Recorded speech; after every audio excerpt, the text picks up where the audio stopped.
Oke, baik, di video kali ini kita akan membahas mengenai perkalian skalar dari dua buah vektor.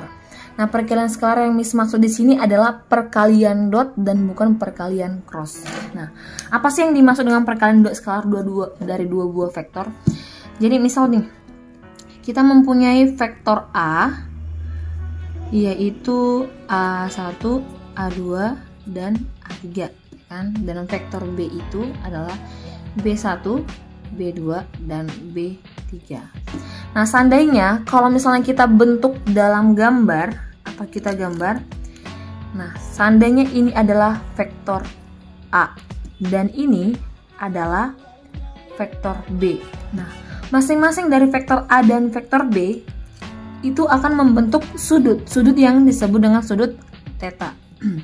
Nah, jadi ketika dikatakan A dot B, vektor A dan vektor B itu adalah bilangan nyata yang dibentuk oleh vektor A dan vektor B yang mengapit sebuah sudut gitu ya. Bilangan nyata yang dibentuk oleh vektor A dan vektor B yang mengapit sebuah sudut yang disebut dengan sudut theta. Nah, sudut si theta inilah nanti yang bakal menentukan juga hasil perkalian skalar dari dua buah vektor yang mengapitnya, yaitu vektor A dan vektor B. Nah, dalam hal ini sudut kan ada tiga nih, ada sudut lancip, besar sudut ada tiga, besar sudut lancip, siku-siku, dan sudut tumpul. Nah, sebelum ke situ, Miss mau perhatikan dulu, untuk nanti perkalian komponen dari vektor A dan vektor B artinya adalah, tadi kan vektor A nya adalah A1, A2, dan A3 kan gitu ya. Nah, berarti dot vektor B nya adalah B1, B2, dan B3. Miss buat ke dalam bentuk vektor kolom supaya lebih gampang aja dia. Nah, berarti nanti A dot B itu adalah A1 dikali B1 ditambah A2 dikali B2 ditambah A3 kali B3. Karena nanti yang dikalikan adalah berupa angka, maka hasil dari perkalian dot dari dua buah vektor itu harus berupa bilangan atau angka atau juga skalar. Karena di sini adalah perkalian skalar, maka harus menghasilkan skalar atau bilangan. Nah, balik lagi ke sini tadi. Nah, seandainya ada sudut yang dibentuk oleh dua buah vektor. Sudut yang diapitnya ada tiga jenis ya. Nanti ada sudut lancip, sudut tumpul, atau sudut siku-siku. Nah, untuk case yang pertama, kalau nanti sudut yang diapitnya adalah sudut lancip, sama aja kita buat ini seperti ini. Nanti A dot B itu sama dengan panjang A kali panjang B dikali dengan kosinus sudut yang diapit, kosinus theta. Nah, sebenarnya untuk nanti dia lancip atau tumpulnya sama aja rumusnya, yaitu A dot B sama dengan panjang A dikali panjang vektor B dikali kosinus theta. Tapi bedanya nanti apabila dia nanti lancip dan tumpul, Miss buat di sini lancip dan tumpul. Apabila nanti dia siku-siku, ada bedanya. Karena apa? A dot B itu sama dengan panjang vektor A kali panjang vektor B dikali kosinus berapa kalau tegak lurus. Saling tegak lurus berarti tetanya adalah 90. Jadi kalau misalnya Miss gambarin, misal contohnya ini adalah vektor A, dan ini adalah vektor B. Sudut yang dibentuknya adalah sudut 90 derajat, kan gini jadi ya. Nah, berarti A dot B itu sama dengan vektor panjang vektor A kali panjang vektor B dikali kosinus 90. Kosinus 90 itu adalah 0. Berarti hasilnya adalah 0. Berarti A dot B itu harus sama dengan 0. Nah, beda ya. Berarti kalau nanti dia tegak lurus, nanti tinggal gini aja. Oh, berarti A dot B-nya itu harus sama dengan 0 ketika dia vektornya saling tegak lurus. Seperti itu. Nah, seandainya case yang kedua. Case yang kedua adalah untuk menentukan sudut yang dibentuk oleh dua buah vektor, ya kan? Untuk menentukan sudut yang dibentuk oleh dua buah vektor. Menentukan sudut yang dibentuk oleh dua vektor. Nah, kita buat lagi gambarnya. Seandainya tadi, ya kan, ini ada vektor A dan di sini ada vektor B. Nah, ini vektor B, katakanlah sudut yang diapitnya adalah sudut theta. Nah, kalau kita ingin mencari besar sudut theta itu apa? Balik lagi kita ke rumus umumnya. Tadi apa rumus umumnya? Vektor A dot vektor B itu sama dengan panjang vektor A kali panjang vektor B dikali kosinus theta. Nah, jadi kalau kita ingin mencari kosinus theta, berarti kosinus theta sama dengan A dot B per panjang vektor A kali panjang vektor B. Ingat ya, untuk mencari sudut yang diapit oleh dua buah vektor, berarti kosinus theta sama dengan A dot B per panjang A kali panjang B, dimana nanti sudutnya kita cari menggunakan arcus, ya kan, untuk mencari nilai sudut sebuah trigonometri atau kosinusnya di situnya. Nah, sekarang kita mau membahas sifat-sifat apa aja nanti yang berlaku di dalam perkalian skalar dua buah vektor. Nah, sifat-sifat yang berlaku yang pertama itu ada sifat komutatif. Masih ingat komutatif atau pertukaran tempat? Nah, nanti A dot B, vektor A dot vektor B itu sama dengan vektor B dot vektor A. Berlakulah sifat komutatif. Nah, selain itu berlaku juga lah sifat distributif kiri dan distributif kanan. Berarti A dot vektor B kurang C.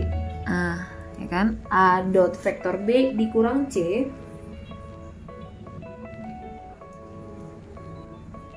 itu sama dengan vektor A dot vektor B dikurang vektor A dot vektor C. Nah, berlakulah dia sifat distributif. Nah, berlaku juga dia sifat asosiatif. Masih ingat sifat asosiatif? Asosiatif itu adalah sifat pengelompokan.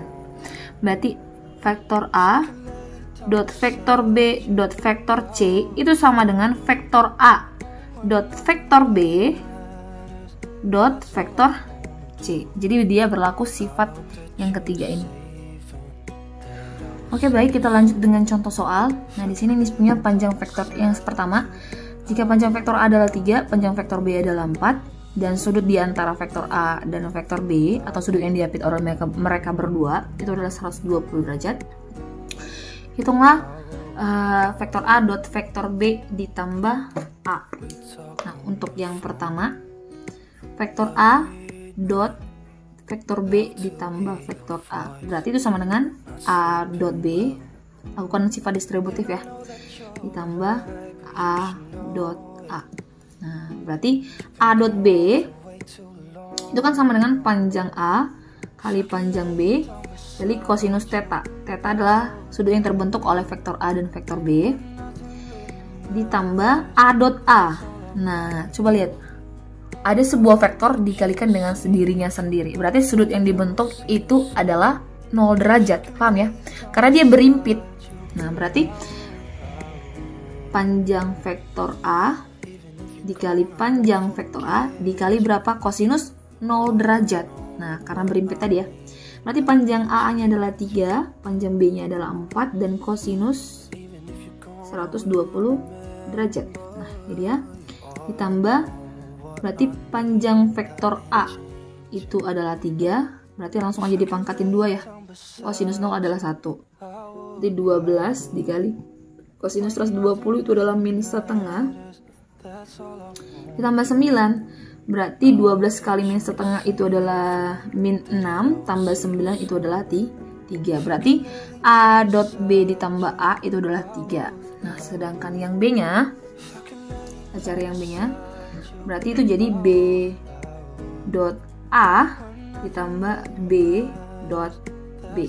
Berarti menjadi panjang B kali panjang A dikali kosinus theta, sudut yang dibentuk oleh B dan A, ditambah panjang B kali panjang B dikali kosinus 0 derajat.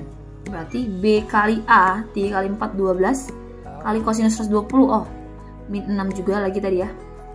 Ditambah B dot B, berarti B kuadrat, berarti 16. Berarti hasilnya adalah 10. Nah, gitu dia. untuk soal nomor 1. Nah, untuk soal nomor 2, coba perhatikan di sini. Di soal nomor 2 dikatakan bahwa vektor A-nya itu, kita buat dalam kolom aja supaya lebih gampang. Vektor A-nya itu adalah 2, P, dan 1, ya kan? Sedangkan vektor B-nya itu adalah 4, minus 2, dan minus 2. Nah, jika A tegak lurus B, berarti kalau A tegak lurus B, artinya A dot B itu harus sama dengan 0, kan gitu ya. Berarti kita buat nih, berarti 2P1 dot B-nya adalah 4 minus 2 itu sama dengan 0. Sama seperti tadi ya. Tadi 2 kali 4 adalah 8, ditambah P kali negatif 2 adalah negatif 2P, ditambah 1 kali negatif 2 adalah negatif 2 sama dengan 0. 8 tambah negatif 2 itu adalah 6, berarti negatif 2P sama dengan negatif 6. Pindah ke sebelah kanan. Berarti P-nya adalah negatif 6 per negatif 2 adalah 3. Nah, gitu dia ya. Kalau jadi udah paham dia tadi sifat-sifatnya, jadi lebih gampang dalam mengerjakan soal. Untuk soal yang nomor 3, nah ini beda lagi nih ya. Jika panjang vektor A adalah 10, panjang vektor B adalah 6, dan sudut, nah ini bacanya ya, sudut antara vektor A dan vektor B, atau sudut yang diapit oleh vektor A dan vektor B adalah 60, maka panjang dari vektor A kurang B. Panjang dari vektor A kurang B. Nah, ini semoga tahu NB-nya dulu nih kan. B. Biar paham nanti cara mengerjakannya. Nah, untuk mengerjakan panjang vektor A dikurang B ini, sama kayak kalian mengerjakan vektor di fisika, mencari resultan. Jadi Miss kuadratkan aja kedua ruasnya. Vektor A kurang B, kita pangkatin 2 dia. Itu sama dengan, berarti panjang vektor A kuadrat tambah panjang vektor B kuadrat, ya kan? Dikurang 2 kali panjang A kali panjang B dikali kosinus theta. Nah, sama kayak mencari resultan ya kan? Berarti A panjang A kurang B itu sama dengan akar dari panjang A kuadrat ditambah panjang B kuadrat dikurang 2 kali panjang A kali panjang B dikali kosinus theta atau sudut yang diapit oleh vektor A dan vektor B. Nah, kita lanjutkan ke sini. Berarti panjang vektor A dikurang panjang vektor B itu sama dengan akar dari panjang A kuadrat, berarti 10 kuadrat, ditambah panjang vektor B kuadrat, 6 kuadrat, dikurang 2 kali 10, dikali 6, dikali kosinus 60. Nah, berarti panjang vektor A dikurang B itu sama dengan akar dari 100 tambah 36, 136 ya. Terus 2 kali 10 kali 60, kali 6 itu adalah 120, kosinus 60 itu adalah setengah. Berarti panjang vektor A kurang B itu sama dengan akar dari 136 dikurang 120 kali setengah itu adalah 60, berarti sama dengan akar 76. Atau bisa kita buat berarti panjang A dikurang B itu adalah, akar 76 itu adalah 2 akar 19 satuan S, satuan panjang. Nah, itu ya. Berarti sama kayak mencari resultan dari dua buah vektor dalam fisika. Nanti jika ditanyanya A tambah B, sama juga kalian buatnya di sini. Berarti A tambah B pangkat 2, berarti sini jadi berubah jadi tambah, gitu seterusnya. Kalau ada soal seperti ini. Peter Pan, that's what they call me. I promise that you'll never be lonely.